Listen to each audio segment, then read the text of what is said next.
IT industry is built on computing as a disruption and a series of disruptions after that.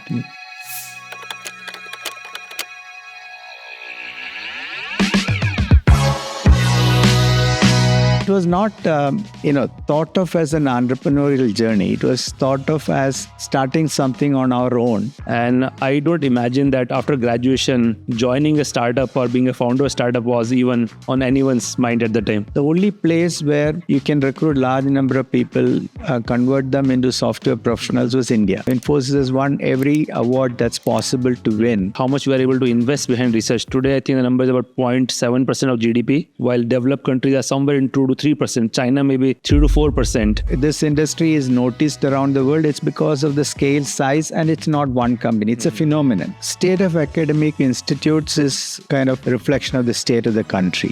We lost the hardware race.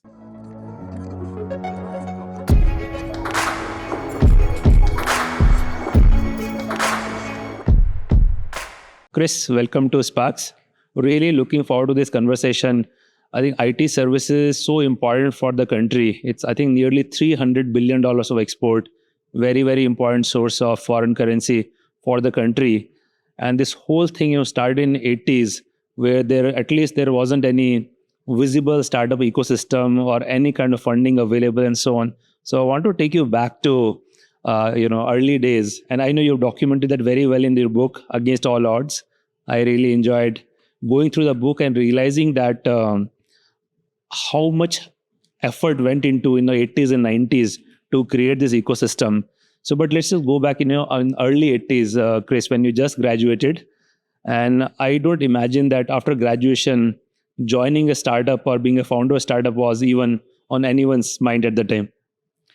Not really. And thank you, Mukesh, for having me for this podcast. It was not, thought of as an entrepreneurial journey. It was thought of as starting something on our own and leveraging the talent that's available in India. At least some of us felt that, we want to stay in India and do something from India. Because in those days, most of our batchmates from IIT would simply go abroad. But we wanted to do something from India and something that we will feel proud and we can leverage our talent. So that was the genesis for this. Of course, we took advantage of a disruption, which is the introduction of the PC. The PC was introduced in 81. We felt that a lot of software would have to be written to automate business processes, because that's the first wave of impact of computing on society. So we felt a lot of software would have to be written. Why don't we write that software from India? And we were all computer science graduates, right? Yeah. So we thought we can leverage our talent to do that. And Kris, if I'm not mistaken, in 80s, business was done probably over fax, maybe. It was very difficult to communicate. And you wanted to, build this company, Infosys, for mostly writing software for Western firms. How was it like, as a startup in those days? How do you even communicate with people and, generate initial business? So you have to understand the environment in those days. See, in those days when a computer was sold, first of all, you need a license to import a computer from Government of India. When the computer was sold, the integrator would actually sell you the computer, sell you the software, and sell you the services. It was all integrated into one deal. So there was no space for somebody just selling software or even worse, selling services in India. But we felt that what we know and what we can leverage without taking external funding, and external funding was not available, something that we can bootstrap is selling services. And we felt that we can do that for companies outside the country. So in those days, yes, it was fax, telex. Telex was something that was used extensively in those days. And, because of that, what we did was our first customer was a product company. In fact, it was a ERP product for apparel manufacturers. And we would develop the next version of the software sitting in India, fly with the software, implement it, install, implement, and maintain it. So that was how we started in the beginning. And so we didn't need online connectivity. We can do it offline and then go and install it. How did the lead generation sales cycle look like? I'm just going to go back to early days of Infosys, first 2-3 years. How will you get interest from people by sending messages through telex, etc.? No, first 7 years, 8 years, we worked with only one customer. Okay. This was a product company, and in turn, the product would get installed in some of the names that even today people recognize, like Jockey, Reebok, Rockport, all the apparel and similar manufacturing companies. Through that, the name of Indian software got spread, right? In parallel, TCS, Wipro, HCL would work with other similar entities, and it started getting spread. GE coming to India in 1989 was the first time an international organization would come to India for software. Till then, it was all us going there, convincing them to do some part of the development here. Yeah. And in 85, Texas Instruments set up their first R&D center in Bangalore, and the first data communication satellite link was established in 1985 here in Bangalore. What was encouraging these foreign firms to consider India as a place to get some technology development done, as well as Indian companies? Because India was still very poor. It was still in the whole license permit Raj situation. Per capita income was, I think, maybe $200, $250, something very, very low.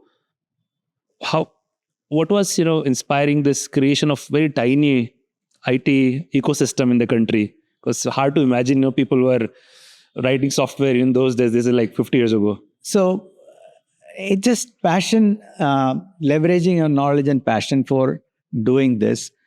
We thought of creating the industry in the 90s. Once G came, Nortel came. So 2-3 companies started coming. Indian economy opened up in 1991, 93. IBM, Oracle, Microsoft all came to India for establishing their presence here, but to sell into India. Yeah. Not to develop software for the world, but to sell into India. So we were clear in our mind that at some point we can go online and develop software sitting in India, especially when the satellite links were established in the late 80s. We could go online and do software development. So it was just, the passion. And in the 90s, of course, we started dreaming big. We started talking about software services industry out of India.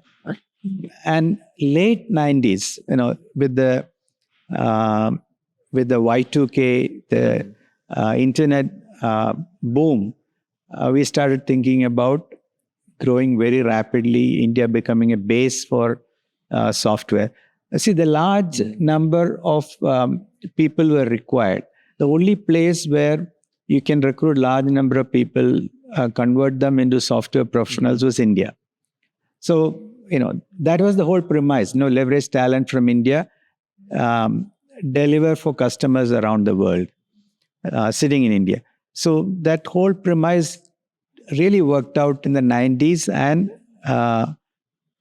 of course in the 2000s. So India obviously always had a lot of people and also a lot of very talented people, but trained people. In the 80s, did IIT engineering ecosystem, were these educational institute embracing technology early on to create a little bit of base for that, or the whole training, etc., needed to be pretty much done from scratch?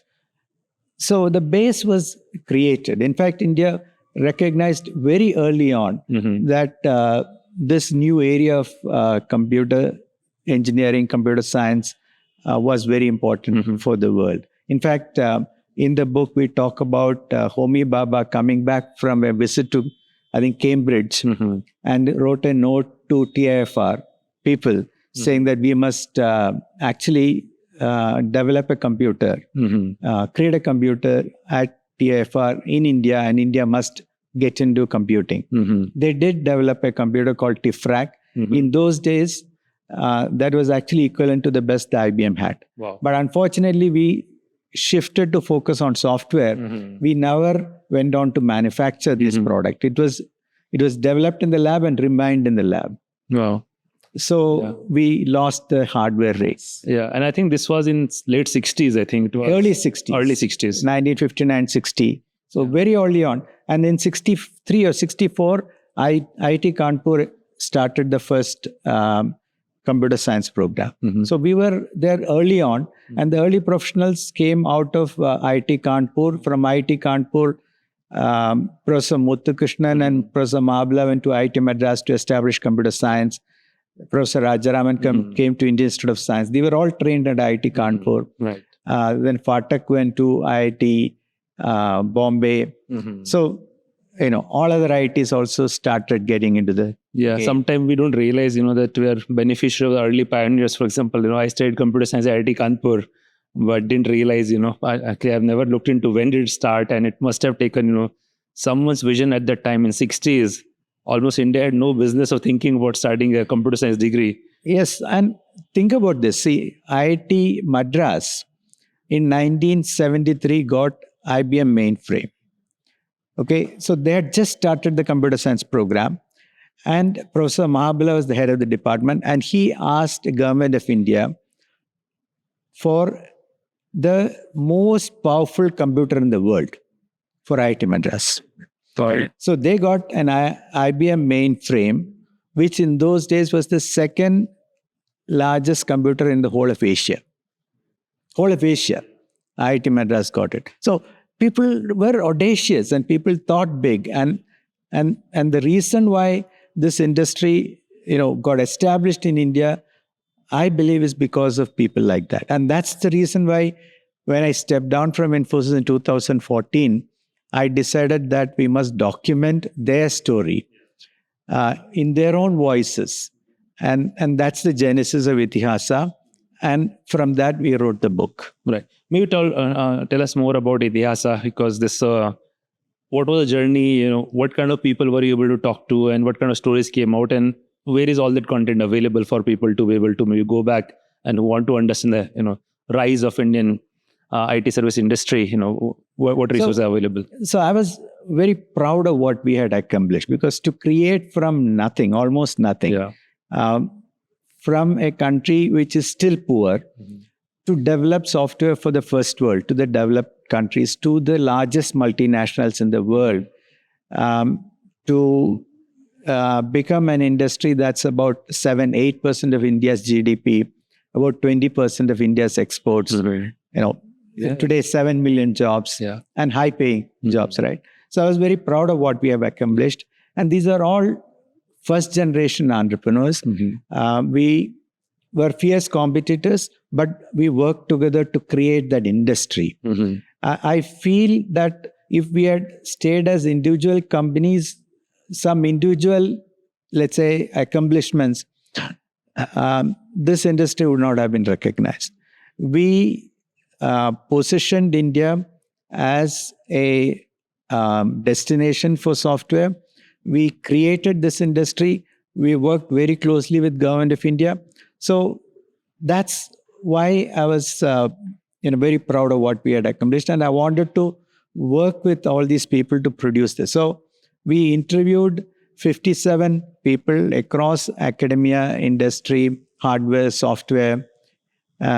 People like FC Kohli. We are probably one of the last interviews FC Kohli gave before he passed away about how we started TCS and what was the genesis of TCS. Then Ramadurai, Chandra, who is now chairman of Tata Sons, Asim Premji from Wipro, Infosys, of course, Narayan Murthy, Nandan Nilekani, Professor Rajaraman, Professor Muthukrishnan, Professor Mahabala, all these people, we have recorded their story in their own voices. And that's the IT story that we have written. So how did NASSCOM come into being? What is the software technology policy that the government of India created, which even today I believe is the single most successful single window program the government of India has ever created, because we didn't need to go anywhere to get any approval or license for software services industry. Right. Everything would be given. So by the STP in Bangalore, they will give all our approvals, including building plan approval and everything. That's incredible. And that this was, I'm guessing, again, probably early 90s or so in that time. It's late 80s, early 90s. Yeah, that's, I think, probably a role model that we should continue to study. And because, there are many other areas of industry where India is trying to make its mark globally, but things are not always, not easy to navigate. And this, single window clearance model may not be available readily in many industries today. So that's why, talk about it in forums where Government of India created the best single window clearance program. Yeah. And why are we not replicating it in other areas? Right. Yeah. This, you mentioned, there's 57 interviews. I was wondering, I think at some point, someone should think of, or maybe Kris, you can inspire, creating a Netflix series like Rocket Boys, IT Service Boys, or because it's such a big and inspiring story. As you said, the impact for the country is phenomenal, but there's a global impact. This is probably only technology area where India, is neck to neck with anyone else from anywhere in the globe. Like,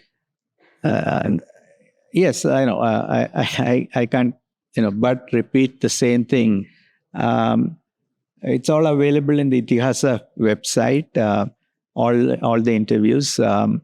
And it's done in a very beautiful format. We created actually a way to traverse history by events, so by date, chronology, by people, by institutions or organizations. So we actually created a structure for how to organize this knowledge, this information, and that's what is available in Itihasa website. So if there is some director who wants to build a Netflix series on this, you will be supportive? I don't know. We have to think about it. We never thought ourselves as heroes or heroines or anything like that. It's just that everybody was passionate. Everybody was building something bigger than each one of us. And we wanted to show that we can create something world-class from India. See, what was fascinating was all of us focused on building the brand of India. All of us focused on quality. All of us focused on corporate governance. Some of the best managed companies are in the IT services industry. There is tremendous respect for each other, fierce competition, but we work together and great friends. Recording this sometimes would require 4 hours of their time. And everybody cooperated. Right. Everybody cooperated, and there was no hesitation at all to share their stories. And Kris, as in this conversation, I also want to draw out, some lessons for today's founders. Now we have very vibrant and thriving startup ecosystem in India. So Infosys had, I think, 7 co-founders, and most of them, stayed with the firm pretty much their entire career. No, scandals or fights or anything. And many folks, including you, were eventually, served as CEO also on the board.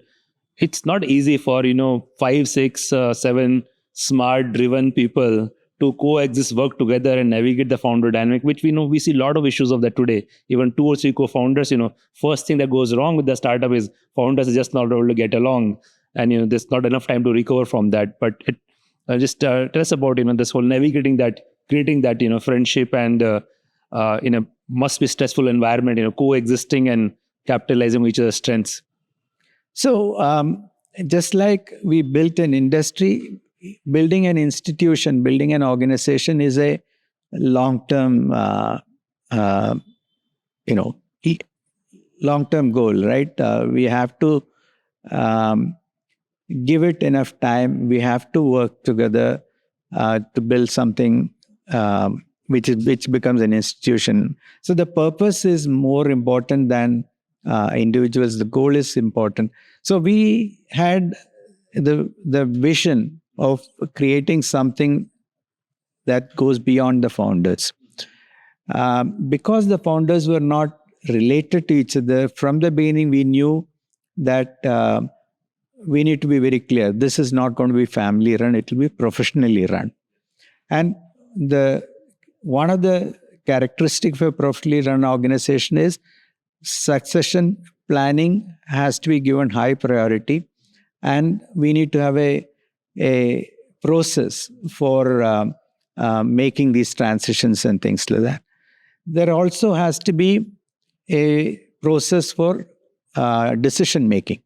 So what we say is we will discuss anything threadbare. Everybody can put their opinions on the table. And then if we can reach consensus, well and good. If we can't, one person will decide. So whoever is the CEO must decide. And then once the decision is taken, everybody transition to execution. There's no more discussion about why this decision is made or who made that decision, whose idea was it, nothing. It's just about execution. And luckily for us, the founders it just came together, believed in it, and made it happen. It was not all smooth. One of the founders left in 1989 because early days were very, very challenging and very tough. Very tough. We would be living off a suitcase, traveling always, going to customer sites, installing the software, implementing, maintaining. It was pretty. All the things that you see software engineers doing, we were doing. Right? Sell, write code, deliver, maintain, etc. Till what time did you write code in Infosys? Till probably mid-90s. So in the 90s, we started transitioning to, recruiting, training people, and started moving into management positions, etc. But till then, we were doing the same thing that people are doing today. So the reason we stayed together was these rules were very clear, and our goals and purpose of building Infosys was the thing paramount in our mind. That was the mission all of us embraced clearly. And this, a lot of founders came with this thought process already that purpose is bigger than the individual, or it required a lot of dialogue initially while you had one customer for 7 years. But these things, I think, I will imagine, unless you have a lot of transparent dialogue about other things, which are not about day-to-day operations, only then these shared values will. Those things happened in the late 80s and early 90s. Then only we started believing that this is something that could be bigger than all of us. Right. The way, because it's bootstrapped, the way we thought about the company is, let's create a 5-year goal, work towards that. When you're closer to the end of the 5 years, we then think about the next 5 years. Yeah. And so till, let's say, 2000, that was the way we worked. It's only in 2000 we started thinking about billion-dollar company and things like that. So when we went public on NASDAQ in 1999, our revenue was about $120 million. 2004 is when we hit our first $1 billion revenue. Then we started really thinking big. And this, Kris, this idea of long-term, it's, as an entrepreneur, I find, for myself also and other folks, very difficult to think beyond 1 or 2 years. But we know, Bezos at Amazon always talked about it's always day one. He talks about very long-term. Bill Gates talk about it. I think you are mentioning it. For a young founder, what can they do to think long-term? What does long-term mean for somebody who is just starting out and have a lot of existential issues to navigate? So, see, a series of short terms create the long term. So every day you have to think about it being a new day. You've never been there before. Yeah. You have to create a plan for the day. But then that plan extends to, meeting monthly targets, quarterly targets, annual targets, and goes on. And life is series of short-term to long-term goals. And, when you see, when you, on any given day, think about where you are and where you want to be. If it's all aligned, if that purpose is very clear, I think you will do well. So for us, till we let's say reached a global status, Infosys has won every award that's possible to win. That's when we started kind of easing our let's say passion to some extent. Plus we were also getting older, and so thought about a world beyond Infosys. So till 2014, when I stepped down from Infosys, I wasn't on a board of any other company. I was not investing in anything else. I had not thought about anything else. Right. Everything was about Infosys, and everything I did was through Infosys. Right. So I'd become CI president. I became the co-chair for World Economic Forum. I was the industry representative for the entire world at the Rio Plus 20 in 2012. Yeah. I represented global industry in Rio Plus. So all of that happened through Infosys.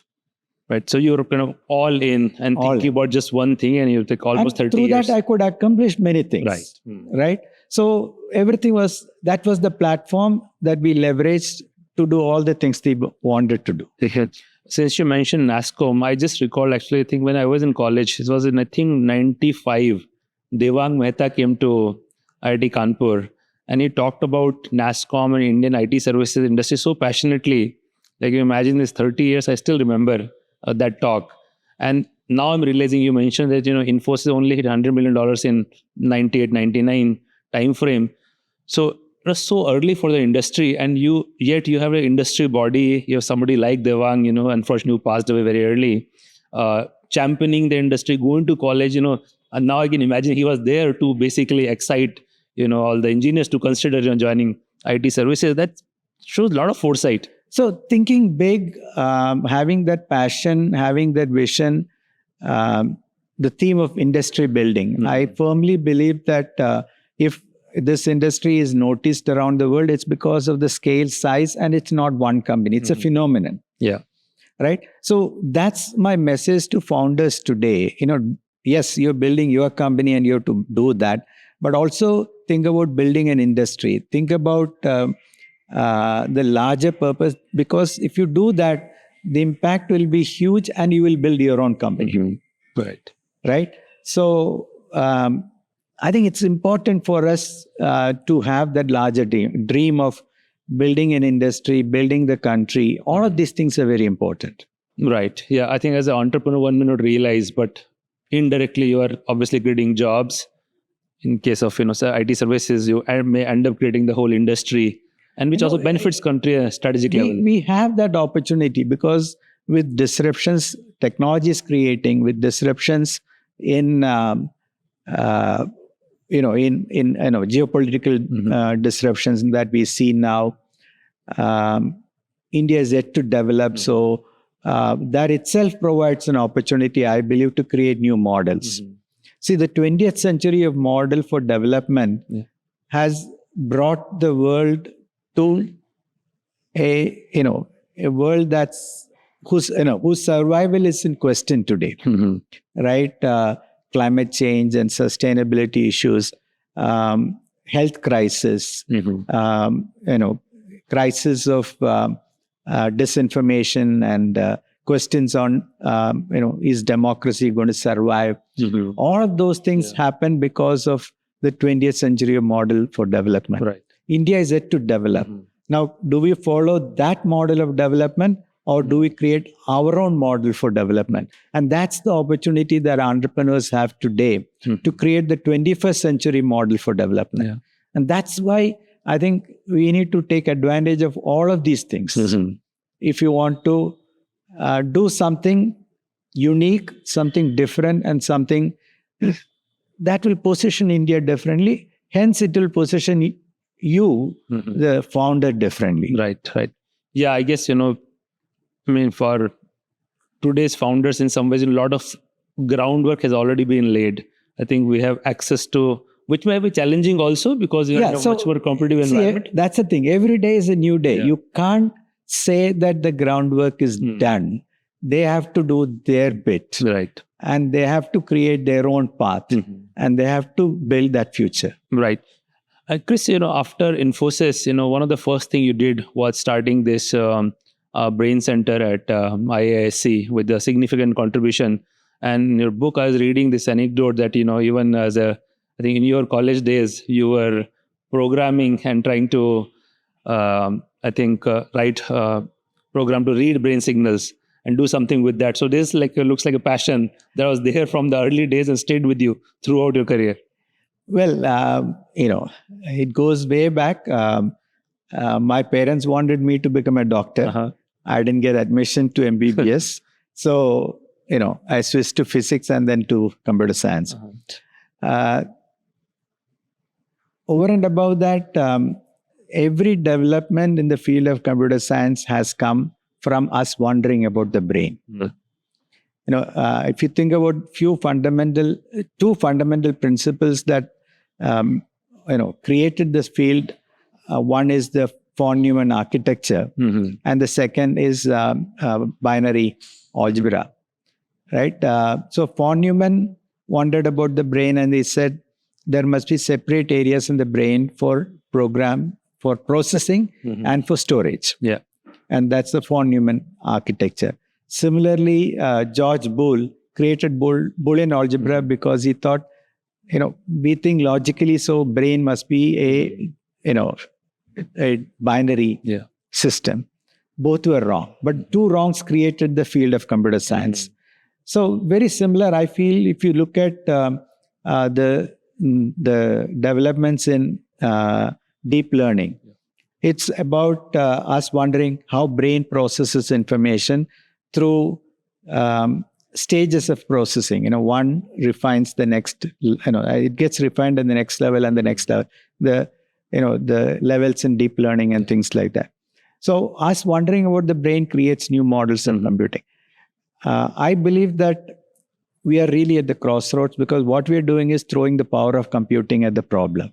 So it's brute forced. Yeah. So we have to become smarter, like nature has become smarter, because the brain, 20 watts of power, it's 2-pound organ. So we are nowhere close to the efficiency of nature in processing, but we can become more and more efficient by wondering about the brain. And that's one of the reasons for looking at brain sciences. The second reason was, I felt if I'm going to invest in research on brain, can I also look at societal impact by looking at aging and aging-related neurological disorders, because that's a problem the entire world is going to face. Is facing already, because every country is transitioning to become an age society, and 1 in 5, 1 in 6 people is developing neurological disorders as they age. It's the societal cost on cost of dementia, Alzheimer's is huge. Today we have about 4 million people in India who are afflicted with Alzheimer's. That number will probably double in the next 10, 20 years as India transitions to an age society. And that's a huge cost. So we thought about 2 tracks. One is better models of computing. Second is understanding the brain and looking at neurodegeneration, finding a way to slow down or reverse Alzheimer's, Parkinson diseases in India. Got it. And I think both of your efforts at both IIT Madras and IISc is probably going to also help put India at the cutting edge of what's possible in the brain research. In fact, I had the opportunity to visit the center that you supported in IIT Chennai, and their Professor Mohan is doing pioneering work, probably one of its kind anywhere in the world. In fact, there was a recent announcement also about a milestone that Professor Mohan is able to achieve. Maybe you can talk about that. Yeah, and this again reinforces my belief that we can do world-class things out of India. It's only if we can dream, if we can not just dream, but convert that dream into a reality through systematic intervention, systematic solutions that you'll be able to do world-class things. So he came up with this idea of mapping the human brain at the cellular level, physical structure of the brain. This is something that I think India can do uniquely. We have people donating their brains when they pass away, and if we can get brains of people at different stages of development, then we can analyze them. And the way they've done it is by slicing it, imaging it, putting all those images on the computer, creating a 3D map. It's very, very unique. And they published 5,000 maps recently in I think February for the first time in the world, at a resolution that's 10 times better than the previous map that was created at 1/10 the cost. And now they plan to publish 200,000 images, which will be the largest in the world. Wow, that's outstanding. I think it's not only moving India forward, but also moving also humanity forward. Exactly. Making a contribution that really matters at the global scale. Kris, you have in some ways, thrown yourself all into boosting the research ecosystem in India, which is quite singular. I think there are a lot of people obviously contributing in many different ways, but not as many when it comes to frontier research. What are your thought process behind picking this an area where you want to put entire energy behind? See, the entire IT industry is built on computing as a disruption and a series of disruptions after that, which is the introduction of networking, internet, introduction of mobile phones, now social networks, the AI, etc. So I had a ringside view of how technology can be leveraged to create industry. More importantly, create societal impact, create changes in life, etc. I see now a series of disruptions in every field. So, for example, if you look at automotive, transition to new energy sources or autonomous vehicles and things like that.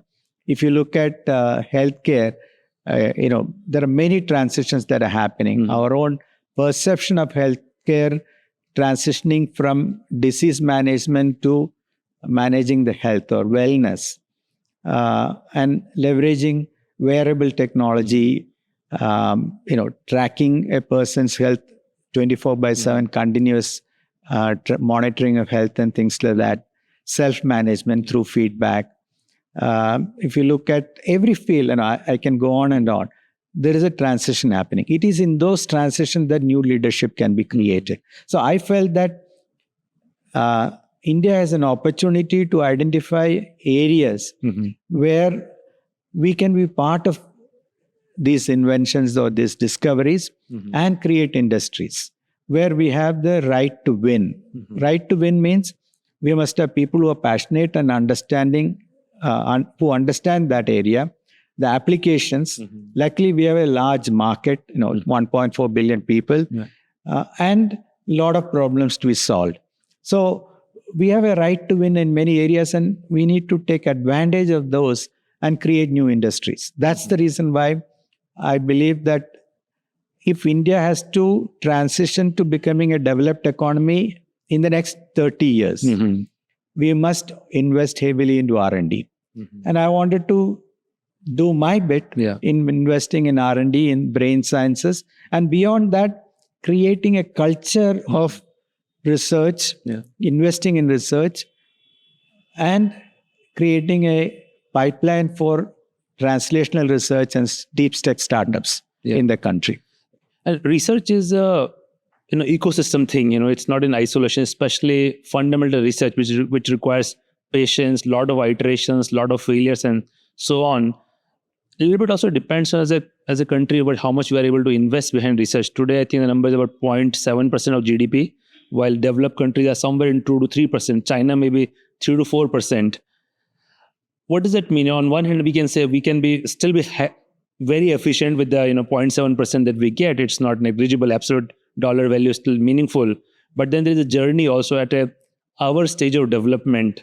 This should 0.7 be 1, 1.5. What are your viewpoints on that, and how do you traverse that gap? Because maybe one thing I want to add, Kris, is wholeheartedly agree with you that we are transitioning. Every single walk of life is going to be very deeply touched with technology, and whoever owns the technology in some ways owns the business models around that, captures most of the value in that. And we as a country, we run the risk of being dependent on whoever is inventor, owner of those technology, which will pretty much touch everything we do in life now. Yeah. So, again, from the IT industry, it's very clear that ownership of IP is where the highest value creation happens. Just look at the market cap of, Apple or Microsoft or Nvidia or something like that. So how can we capture more value by creating this IP? Now, how much should we invest in research? There is no probably single number. It definitely has to be more than 0.7. I believe it's closer to 3%. Maybe half from government and half from private sector. Because the government typically supports basic research, some applied research. Private sector more into the applied research and taking that research from lab to market. That's what private sector does very well. So we have to identify areas where it is strategic for us. We have a right to win. We can create these industries that there is also a domestic market where we can test our products and things like that. And in the last 5 years, we have seen also supply chain disruptions, etc., which forces us to rethink our dependency on the rest of the world for our products and technologies. I think we have to, as a large country, we have to think about reducing our dependence or having strategic alternatives for our products. So, Kris, on the research front, let's go to the role of academia. And we have these world-class institutes. They've always been there. As you mentioned, they were even pioneer in 60s and 70s when no one was paying attention. What is the evolution of academic institutes from here on so that they start producing quality IP, both with the current resources they have and also going forward? Hopefully, there is, the resource the country is able to contribute to academic research grows. But they are quite fundamental because most of the original breakthroughs, even in the West, they all come from MITs of the world, Stanford of the world. And eventually people have figured out a way to make applied products and services at scale. See, the state of academic institutes is kind of a reflection of the state of the country. As a country, our first priority is to, take as many people from poverty to middle income to higher income and things like that, which means education. Yeah. Education unlocks the potential, gives them opportunities. And I believe, all of us are where we are because of the education that we receive. So, it's no wonder that all the educational institution, all the academic institution focused on education as their first priority. Now that we have, reached a certain stage, the fifth largest economy in the world, starting to think about, increasing the per capita income and things like that. We have to now also invest in research. And it's also required if you want to think about building a base of industries where value addition is very high in India, right? Even if you look at manufacturing mobile phones, we have become one of the largest manufacturers of mobile phones. The value addition is very, very small. I saw some data which said that we have exported some $11-12 billion of phones, but the import of components was almost $11-12 billion. So the net value addition was about few $1 million, $100 million or something. Yeah. Which is where we have to make a difference. And that transition will happen once we start thinking about research. Now, because of where we are, the focus shifted to research, but shifted to publishing papers, individual research, not large teams being able to create technologies of huge impact. So that's the transition that we need to make. When we focus on something, we are able to do great things. Like ISRO is a great example, right? One of the few countries which was able to land on Moon or Mars, etc. So I feel if we have focused efforts in certain areas with clear goals, which says, okay, what is the next generation of battery technology? Or how can we leverage nuclear technology to increase the power generated in the country? Can nuclear become 20% of our energy mix? Clear goals like that. Or we want to create an autonomous vehicle, that's sustainable and that will meet the price constraints under which India operates, right? Which has to be affordable for Indians. So these are questions that we can pose to our scientists, and I believe that they will come up with answers. So, Kris, when you are an underdog, and you want to win, you have to punch way above your weight, right? Infosys in its early days was competing with IBM and whatnot, global multinationals.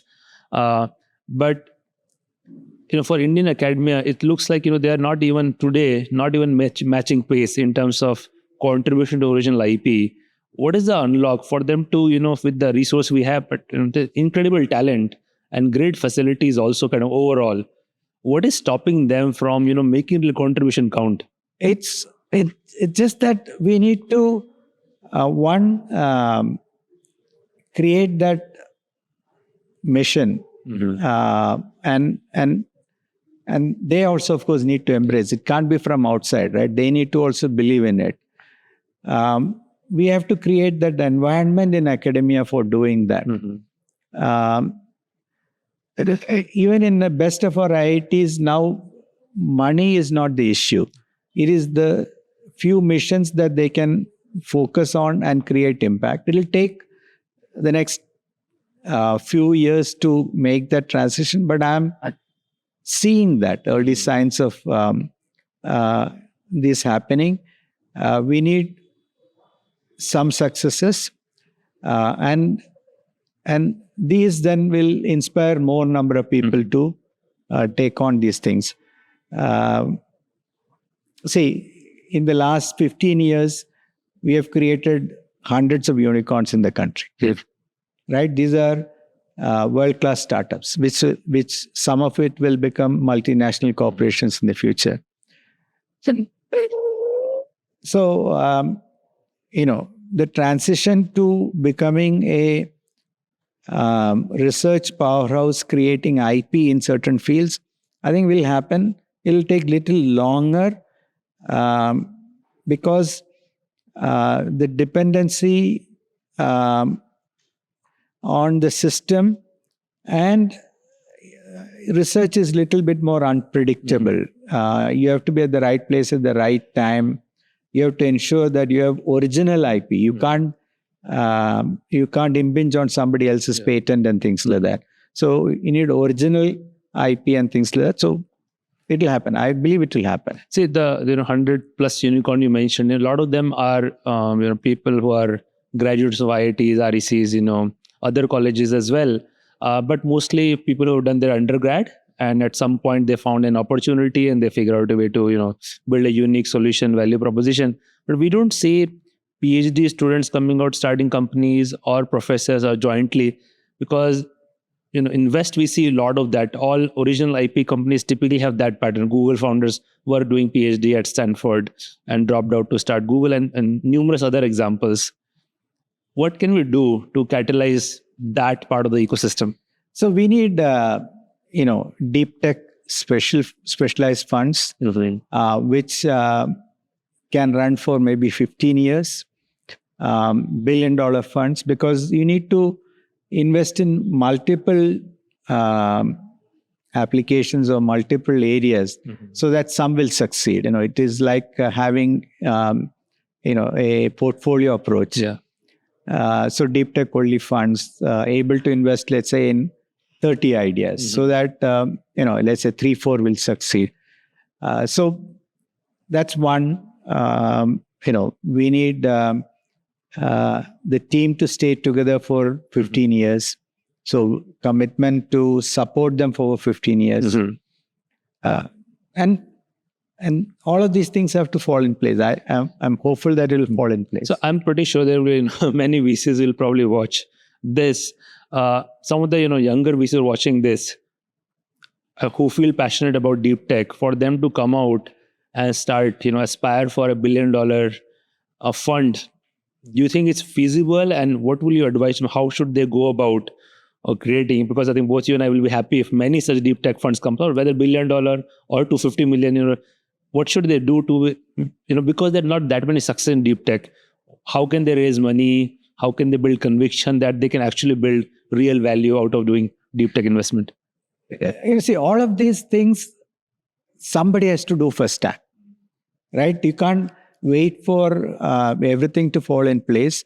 You will learn as you go along. You'll make mistakes and then hopefully correct those mistakes and go forward. The first one will be difficult. The second one will be slightly easier. And the third and fourth one will be clearly easier, because you have now examples, right? Examplers who show the way. So I hope that some of the people will come forward and say, we will do this. And we have seen it now. We have some deep tech only funds already. Naga and Satish in India is right. So we have these things, and I'm very hopeful that more such funds will come forward. Now these funds need to work with academic institutions, identify ideas from research, and then transition to taking it to market. So we need venture studios, which will work in the intersection of academia and industry, and take it forward from there. So typically it's the valley of death, TRL 4-5 to TRL 7-8, right? VCs don't fund it, so you need to provide some grants and things like that. That's why the venture studio model works.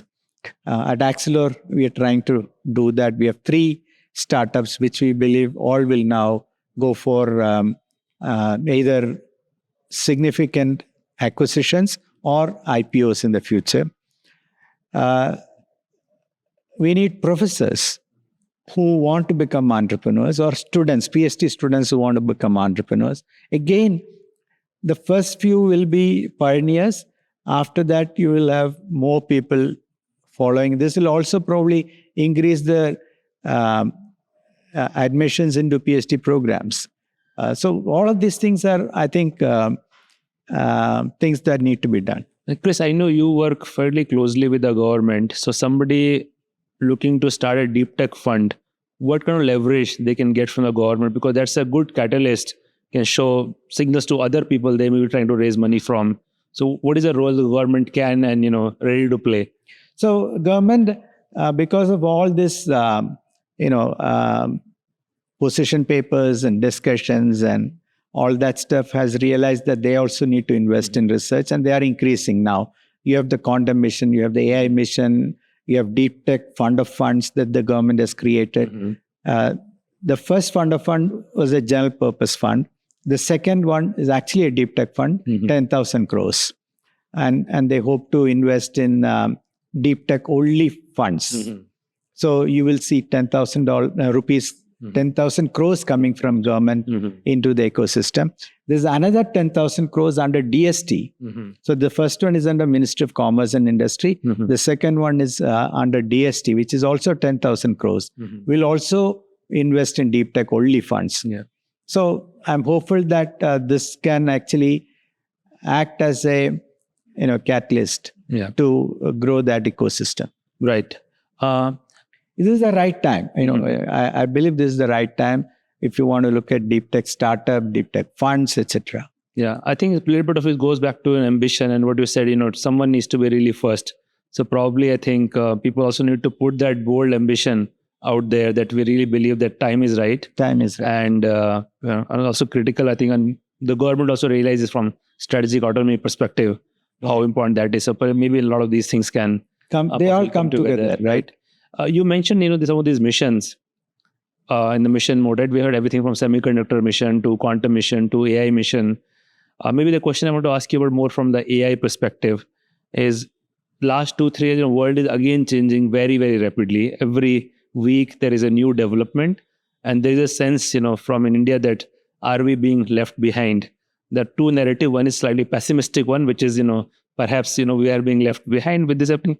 The optimistic one right now, people say that we can still focus on the application side of things. There are a lot of new applications to be built, like you mentioned PC before, on the AI platforms, all kind of applied stuff can be done. Where are you on this debate? And what do you think is the imperative for India? Because this train is leaving the station very fast. See, there's a train leaving the station every minute. Yeah. So we shouldn't worry about that. What we need to think about is, can this train take us to a new destination, or is this the train that we want to catch and things like that? And what is important is, do we have something unique to contribute? Can we do things differently?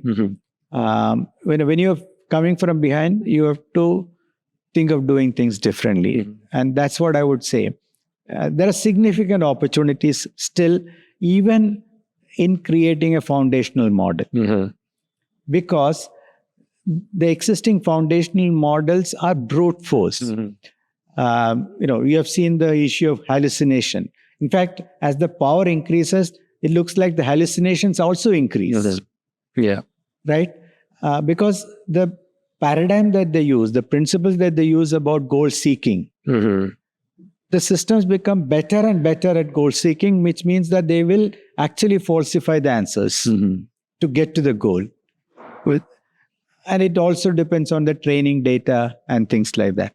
So there is always an opportunity to create a better model.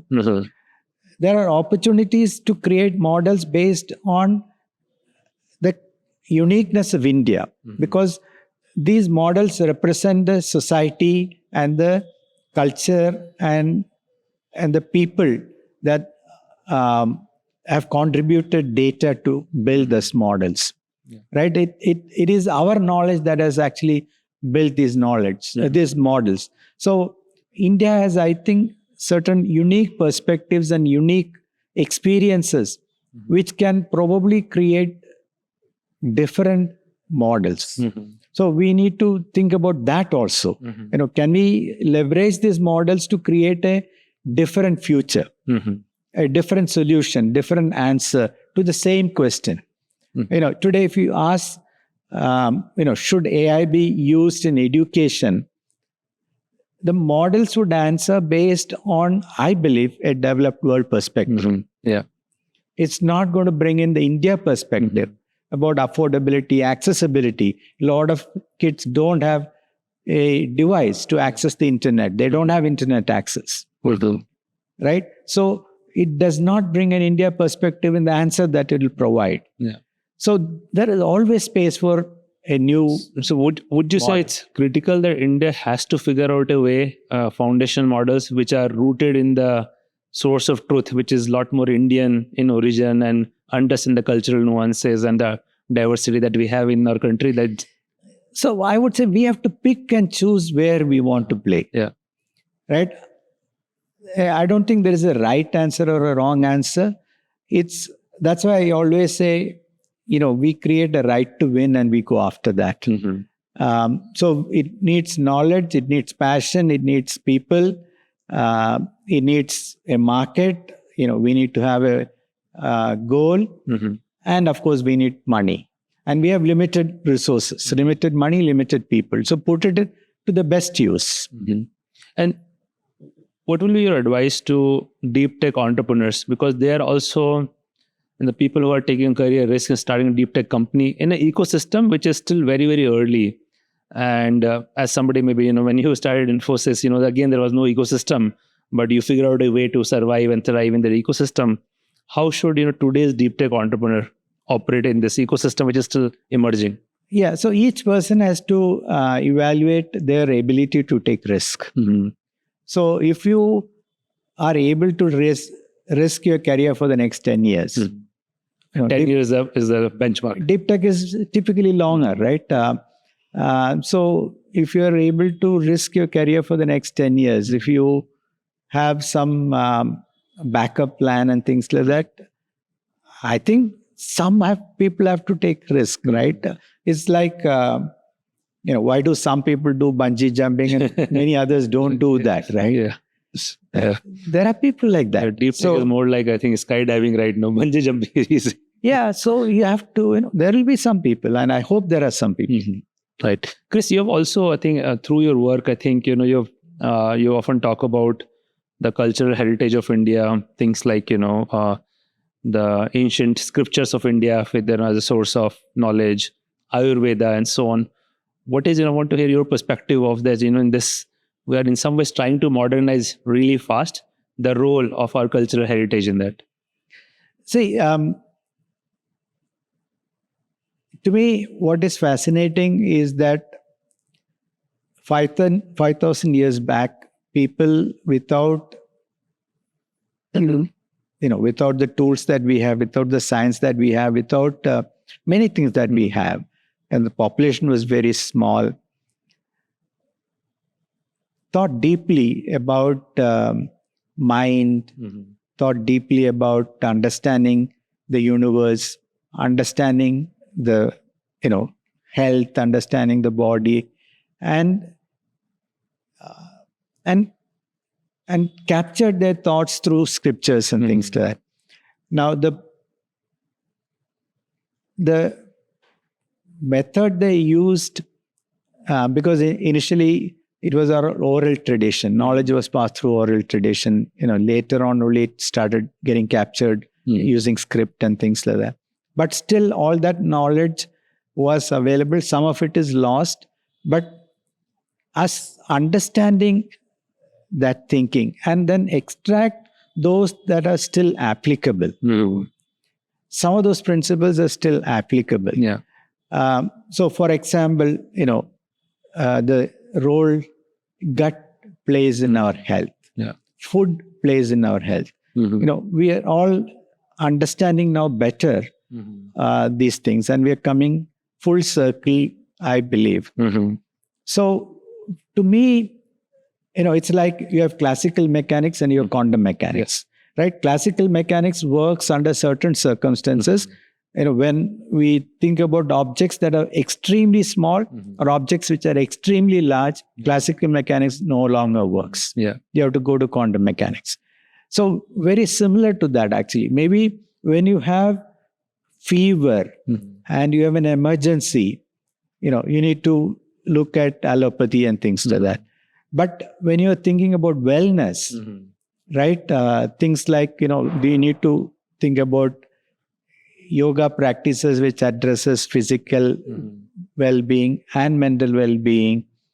In fact, I believe addresses agility, mobility, as you age, etc. These are principles I think we need to relearn and understand better. And the ancient knowledge, rediscovering them allows us to repurpose it to modern world. Right? Again, the analogy is between classical mechanics and quantum mechanics.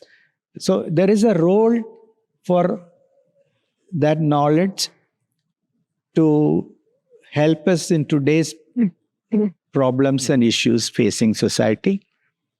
It's also understanding our own heritage. I'm fascinated by, it has to be intuition and observation, right? There is no experimentation possible. These instruments were not there. The devices were not there, or were not available as far as we know.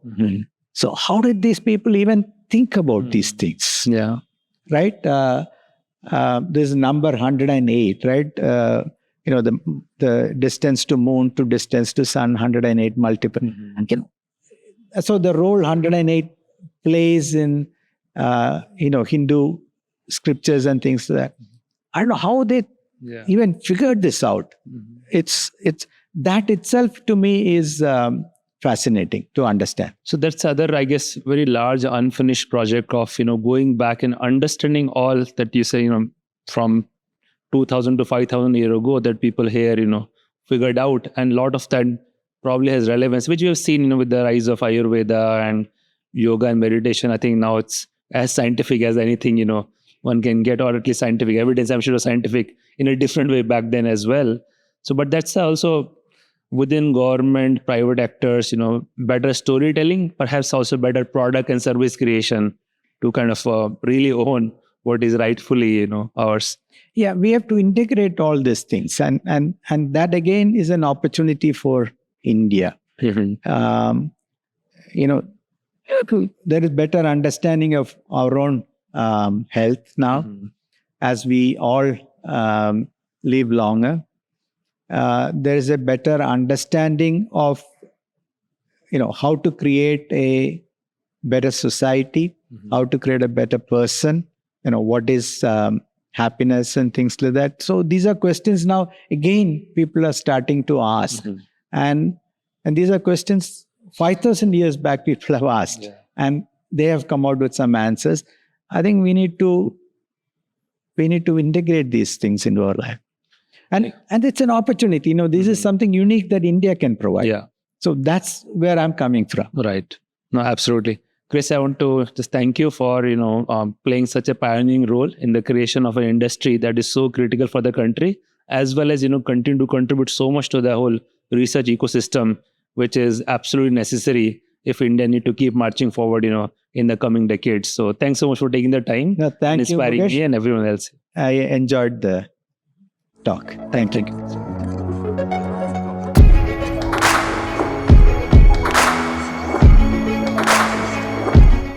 At SparX, we aim to bring to you stories of exponential impact.